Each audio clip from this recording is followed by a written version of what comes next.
Hey guys, it's Danny. I am very excited to do the video of today because we are gonna work with a Cymbidium orchid. This species has been lacking from my collection for a long while, so I'm truly happy I can own one and experience growing it. Now, this is a Oriental Cymbidium, also called a Chinese Cymbidium. One of my viewers sent it to me and I'm so grateful because it is a truly beautiful orchid. Unlike the popular Australian Cymbidium, this type of orchid does not grow very tall or very big. It also doesn't produce big flowers, but it is very fragrant. And what's different with this Cymbidium is that it is not as picky actually as the Australian Cymbidium, at least for me. This type of orchid can do very well and even bloom in lower light conditions, such as Phalaenopsis type of light. So it does make it a better option for home growers or for those of you who cannot provide tremendous amounts of light. And as with all orchids very popular in Asian culture, this has a beautiful foliage. Even if it's not in bloom, I am so in love with the foliage and how this orchid looks like.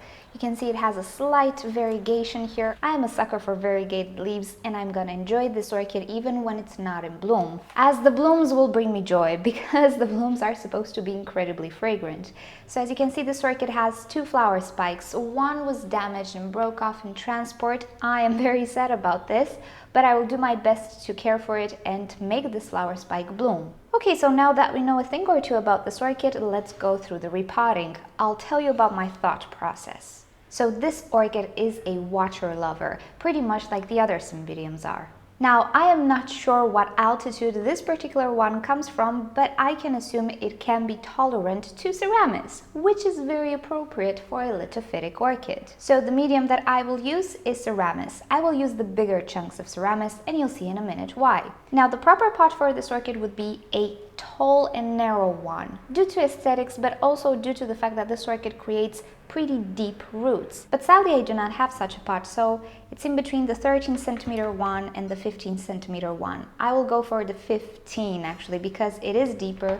This orchid will grow and my Seramis will not decompose, and as far as my experience goes with Cymbidiums, the roots do not die off all that fast. They are kept on the orchid for quite a lot of time, and we all know how sad it is to repot a Cymbidium. Inevitably, you will damage the root system, so using Seramis, using a bigger pot works okay for me, and also because this orchid is a water lover, the big size of the pot will be okay for this orchid, but I will use the bigger chunks just so I make sure the pot is not super soggy, although I doubt it. I just think the bigger chunks are better suited than the smaller Seramis. I also took into account the size of the roots of this orchid, and as you can see, they are pretty chunky, pretty thick. All Cymbidiums are like this. Now, the first thing we will do is to sterilize a pair of scissors or pruners and cut away the dead roots if there are any.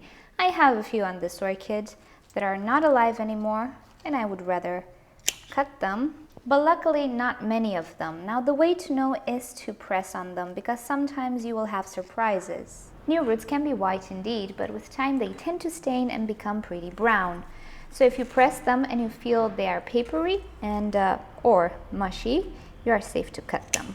Next thing we'll do is spray the root system and the base of the pseudobulbs with hydrogen peroxide 3%. Not because I think I have a rotting issue, but because of snails. Even though I don't see evidence of snails on this orchid, you never know. And funny thing with Cymbidiums and snails, because they have such thick roots and because they're produced inside the pot, the bush snails don't like to munch on them. What they do like to eat is new growth, and I did have this happen with a Cymbidium.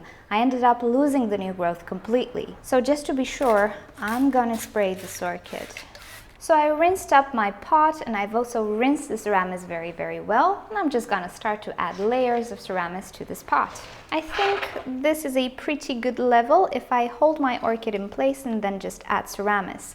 So what I will try to do is place the new growth towards the center. If I would place this orchid in this position with the older growth towards the center, this orchid will run out of space because new growth will be produced from the latest pseudobulb.